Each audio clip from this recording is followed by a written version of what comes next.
Good morning and welcome to Derby Deep Dive, Capital OTB's look at the first steps or the steps along the Derby Trail. A little preview and review of some three-year-old action. This morning we'll be visited by Mark Casse. He has a couple in today's Southwest down at Oaklawn, a couple of live contenders. He also has Ewing on the three-year-old scene. We'll talk about all of those. He has a couple of horses also in the Martha Washington today. They look like live horses on the trail to the Kentucky Oaks. So we'll hit on all of those with Mark. Caught up with Mark a couple days ago, actually on Wednesday, because yesterday he was traveling to Oaklawn, so he wasn't going to be available. But on Wednesday, we had a nice conversation that included other horses this weekend and beyond. Tomorrow at Oaklawn, he has Sandman on the comeback, Nitrogen also in her seasonal debut. We'll parse that out and play it on tomorrow's Racing Across America at 10 a.m. tomorrow. But today we'll talk some of the three-year-old action, boys and girls, with Mark Casse. Before we get underway, just a reminder, 11:45 post time today for Aqueduct with their rescheduled Withers card. So they have some nice three-year-old action in New York today. Tomorrow, three-year-olds on the scene at Tampa and Sam Davis. So plenty of Derby Trail action over the next couple of days, and we'll talk about it this morning. We'll also try to wrap things up. Got my eyes on the NYRA feed up on our monitor on the wall. We'll try to get to their pregame show, which I would assume will be a little bit early, obviously, with an 11:45 post time today at Aqueduct. They're also early at Oaklawn, 12:30 our time, 11:30 locally for Oaklawn, but 12:30 our time. So a little bit early for a couple of, as I say, kind of rescheduled stakes action cards. Aqueduct and Oaklawn today. Don't forget, Aqueduct with the expected crazy low temperatures will be on the sidelines tomorrow and Sunday. No racing in New York tomorrow or Sunday, but they're in action today with, again, a nice card that will include the Withers. So as I say, we'll talk about that a little bit later on, but we'll kick things off. We'll take a quick break. When we come back, Mark Casse, as I say, two live runners in the Southwest, two very live runners in the Martha Washington. Also a little conversation on what's up with Ewing. All of that with Mark Casse right after this.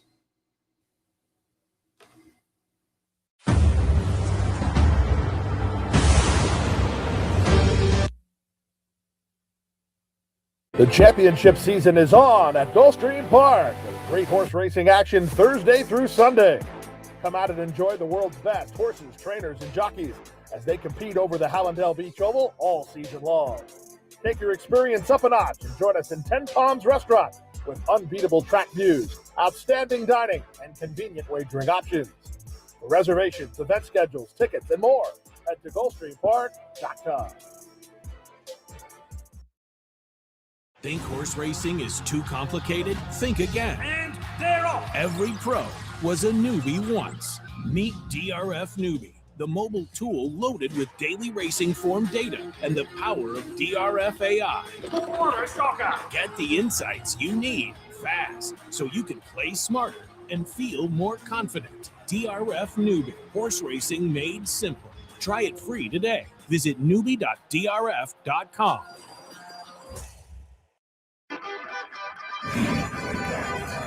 Want to get your career in horse racing off to a fast start? Well, the University of Arizona's Racetrack Industry Program is your winning ticket. The Racetrack Industry Program has served as a springboard to some of the industry's most successful individuals, with a proven track record of job placement right out of college. If you want to earn a degree in the exciting horse racing industry, the Racetrack Industry Program can put you in the winner's circle. Happy to be joined now by Mark Casse. He's got some runners coming up Friday and over the weekend at Oaklawn, certainly worth looking at. We'll take a look at one over at Gulfstream as well on Saturday afternoon. Mark, good morning. Hey, good morning. Happy to have you on board. And let's jump right in. The rescheduled opening of the Classic meet at Oaklawn going to kick things off this week. And Friday is a great card, Friday afternoon, including some three-year-old action in the Southwest. I pulled up a replay of the Smarty Jones, and you have the 1-2 finishers in there, Strategic Risk and Silent Tactic. They're going to be the number 7 and the number 4 horse.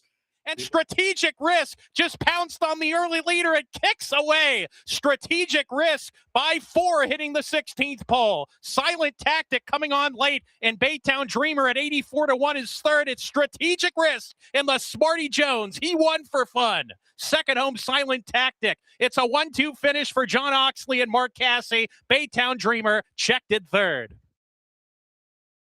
They both come in off good performances, obviously. Talk a little bit about between the Smarty Jones that we're watching and the Southwest on Friday afternoon. How are they coming into it? I think they're coming in good, Seth. Obviously we missed some time, but the nice thing about it is we were kind of ahead of the game. Both horses, Strategic Risk, he's got a few races under him, so I'm not really that worried about it. We did get to breeze them both once. They breezed well. I think Silent Tactic, he ran in the Smarty Jones off of, I think, one dirt breeze, had been running on synthetic. So I thought his race was really good because there wasn't a whole lot of horses closing that day. He rallied wide and was running on in. Of course, Strategic Risk won very easy, galloped out strong. Has it been ideal the last 2 weeks with all the weather? No. But for most part, any horse that was at Oaklawn has had the same issues. Anybody shipping in, they're playing in our house. So I'm not overly concerned with it. We had the same issue last year with Sandman, and he did very well. We'll talk a little bit about that, the situation weather-wise at Oaklawn over the past couple of weeks. I was going to ask you about that anyway, but since we brought it up. Was it obviously they took most of the month of January off in the fact that, in previous years, January's been tough, and it was a good decision, but it kicked back the opening of the Classic meet by a week because of snow and cold temperatures. How did that affect training? Was it more than just the last week and a half or so, or was it just that period? How was it affecting you and your plans? It was the last week and a half or so. We were pretty prepared for it.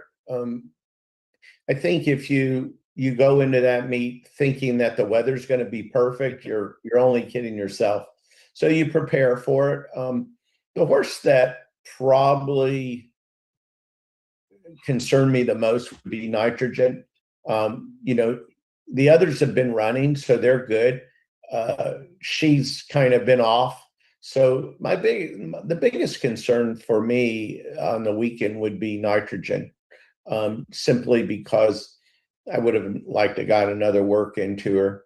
That being said, the one work she had at Oaklawn was spectacular. And, she's a different type. Breathes different air, as they say. We'll get to her in a minute too, but getting back to the 3-year-old, Strategic Risk and Silent Tactic, any concerns about the post positions that are both a little bit outside at 2 turns down at Oaklawn? I don't think so. If I had speed, I'd be more concerned. Looks like there's a fair amount of speed. I understand the favorite's going to scratch, Bob Afford's horse. Yeah. But there's some serious speed. I think that Javier, he knows Strategic Risk very well. He'll get somewhat of a forward position, try to save some ground, let him get into a rhythm. Silent Tactic will be probably, behind him. So now the post position didn't really worry me that much. I'm glad we're not, 14 or 13, but I'm not overly concerned with it. Like I said, I'd be more concerned with it if I thought we had to be on the lead. And Silent Tactic, as you alluded to, a couple of synthetic tries up at Woodbine to start the career and then tried the dirt last time. You have to feel like that was a good performance on the dirt. And you expect with that experience under the belt to maybe move forward a little bit in the second dirt start? I do. I think, I didn't know what to expect. He's a funny horse. He doesn't train that great. Ran well at Woodbine, but you just never know how the synthetic's going to go to dirt. Now, his pedigree's dirt. Like I said previously, we only got to work him one time. We ran him.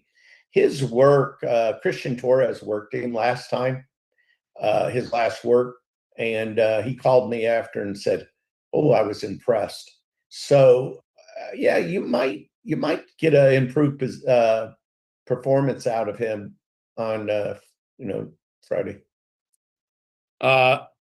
We'll talk some other 3-year-old action in a minute, but before that, let's get to some of the other races on Friday. Since we're showing this on Friday morning, you have a couple in the Martha Washington, and we'll start things out with Counting Stars.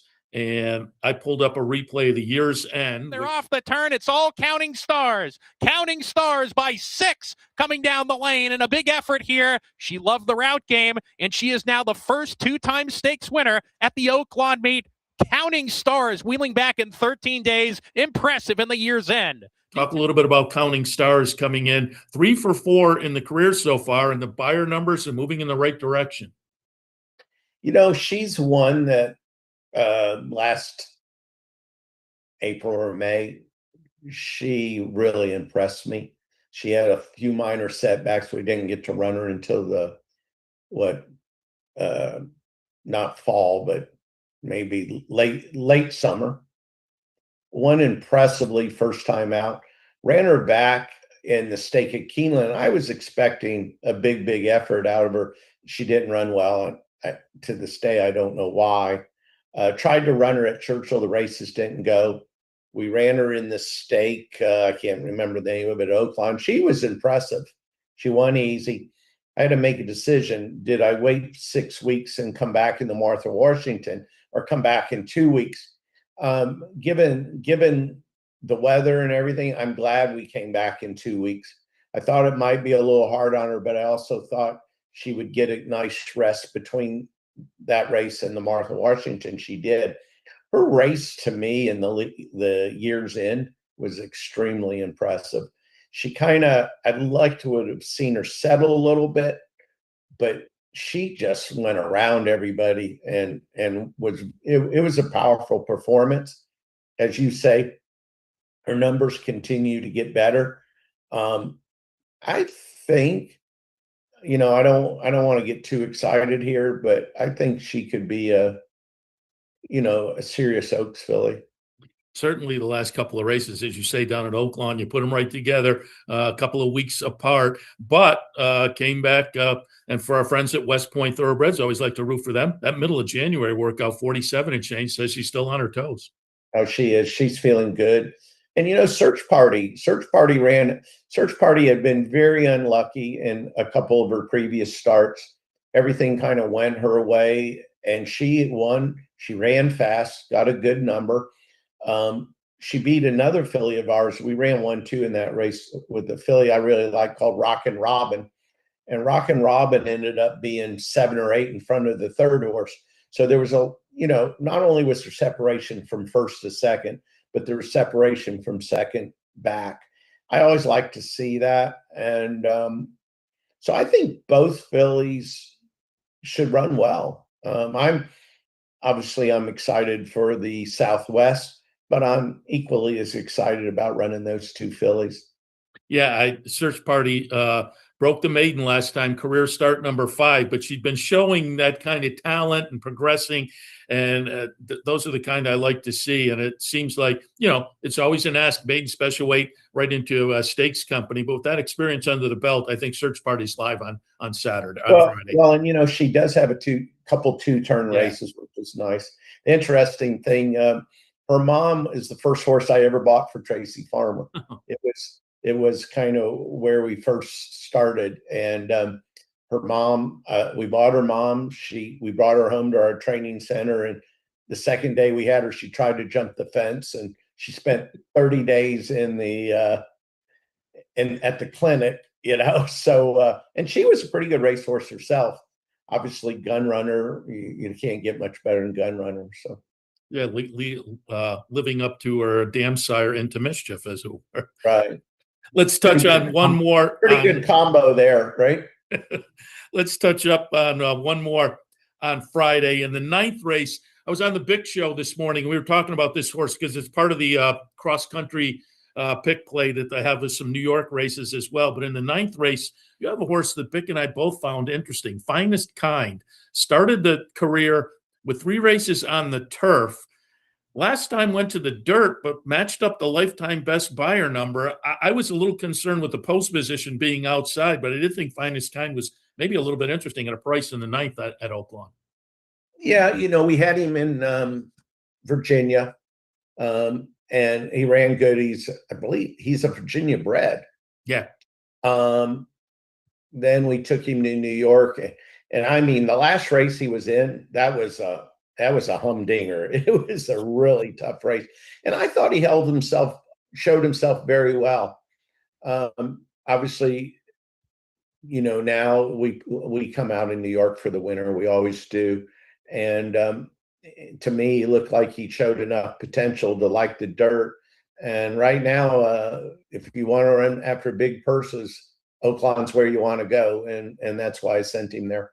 I think he'll run pretty good. I think you guys are both right in finding him interesting, because I think he's a pretty nice horse. Yeah, that last race behind Life and Times and Next Out Winner Dreamlike, he's intriguing in that race. And again, that's part of that cross-country play. All right, before we shift gears, let's talk one more 3-year-old, and let's get a little update on Ewing. We're going to take a look here at the Saratoga Special, replay of that one.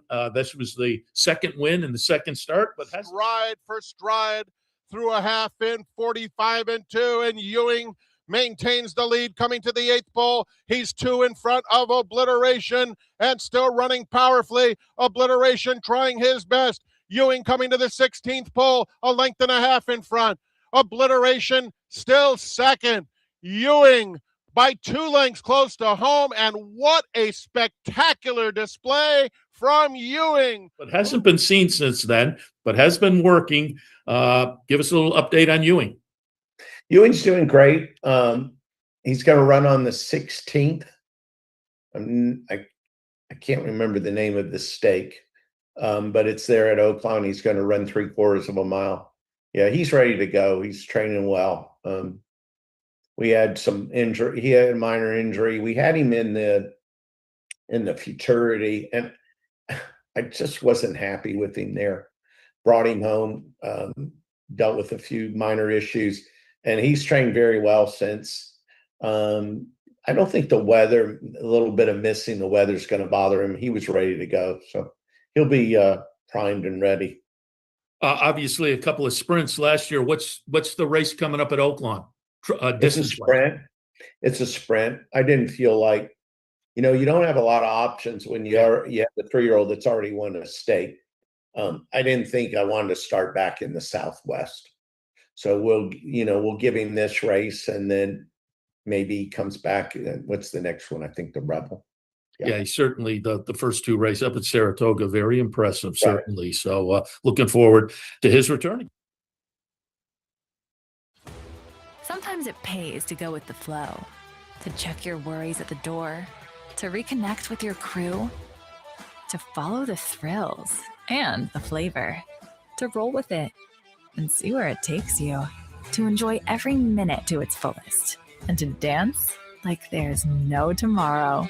You can do that here at Rivers Casino and Resort Schenectady, where the good times flow.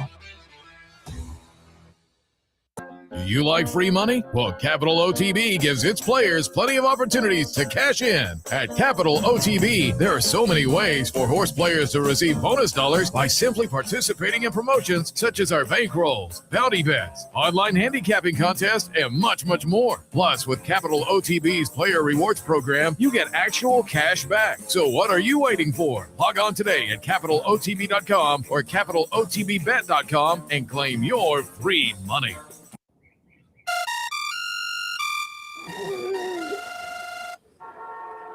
Come on. I want sales reports on my desk by Monday. Whoops. My bad. Love racing? RTN brings you every live simulcast on your home television, plus live video streaming and race replays on your PC and mobile devices. To order, visit rtn.tv. RTN, a breed apart. Thanks again to Mark Casse for taking the time. And don't forget that we have more of that interview tomorrow on Racing Across America, because he has Nitrogen coming back tomorrow at Oaklawn. Sandman makes the seasonal debut at Oaklawn. We talk about those and a little bit more with Mark tomorrow. So that interview will continue. And again, he has a couple of live runners today at Oaklawn in the Southwest. Strategic Risk. I put that one on top. Silent Tactic I didn't use, but it scares me. The Code is the interesting horse today in the Southwest. That's the horse that looked really good in the career debut back the middle of December. Sprinting, so stretches out, but going to be interesting. Butane in for Bob Baffert. We talked last week about Rancho Santa Fe for Brad Cox. Could be sneaky in there as well. So again, Southwest this afternoon. The Withers is also this afternoon at Aqueduct. That'll be coming up a little bit later on today down in New York. And I use Schoolyard Superman on top in there. Chad Brown runner coming off a maiden breaker early in December with pretty good looking number with the connections in that effort. Ottenho also for Chad Brown could be a player, broke the maiden at the distance of today's race. So that one's also a player. Melada or Butch Reed coming in from Parks. Intriguing. Jeremiah Engelhardt has 4th and 1. So the Withers is interesting this afternoon. And tomorrow, Tampa Bay, the Sam F. Davis. I thought Renegade for Pletcher coming out of a second behind Paladin, who I think is very interesting. But the second in the Remsen, Renegade on top for me in that race. And I'll give a couple more notes on those races in a second, but we did have one to look at. As I say, we like to do a little preview, a little review, and there was a Wednesday stakes race. Again, with the weather situation, there was a cancellation down in Maryland at Laurel, and so they rescheduled for Wednesday, the spectacular bid for the 3-year-olds. We can take a look at that one, and it will be Hollywood Import getting it done, the number 4 horse for Gary Capuano. And it was a pretty good-looking performance. Gets up 3/4 of a length for Hollywood Import and came out of a win in the heft in the previous start. Do we have the replay, fellas, for Hollywood Import? Again, the win replay. Yes, no, maybe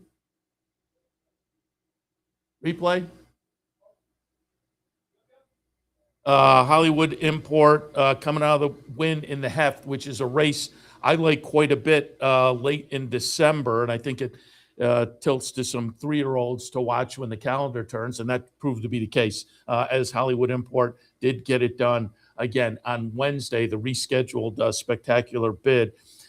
These the 4-horse series, you can see the chart margin is going to be 3/4 of the length, but I like a nice gutsy performance over Close the Gate and Code of Silence. These Maryland 3-year-old races can produce some runners, going forward, maybe more the Preakness than the Derby, but you never know. This horse, that was the 3rd win in 5 career starts, and now is strung a couple of stakes wins together. So Hollywood Import, again, getting a win in the spectacular bid on Wednesday. Worth keeping our eyes on, certainly. And I mentioned some notes on the today Southwest and Withers, tomorrow the Sam Davis. I went and looked the last few years just to see how productive these races are. Kind of a mixed bag, but they all can produce some runners to look at going forward, not necessarily the Derby, but in upcoming races along the Derby Trail or beyond. The Withers, last couple of years, Captain Cook won, Uncle Heavy, mixed bag there. But 2023, Hit Show won the race, was second in the Wood. Last year won the Dubai World Cup, so it was a nice runner coming out. But 2022, early voting won the Withers, went on to win the Preakness. So there's a little Triple Crown juice in the last few years coming out of the Withers. Sam Davis, John Hancock won last year. Not much to say there. But running second was Owen Almighty. That one went on to win the Tampa Bay Derby. you have to go back to 2022 there as well to find something a little bit productive moving forward.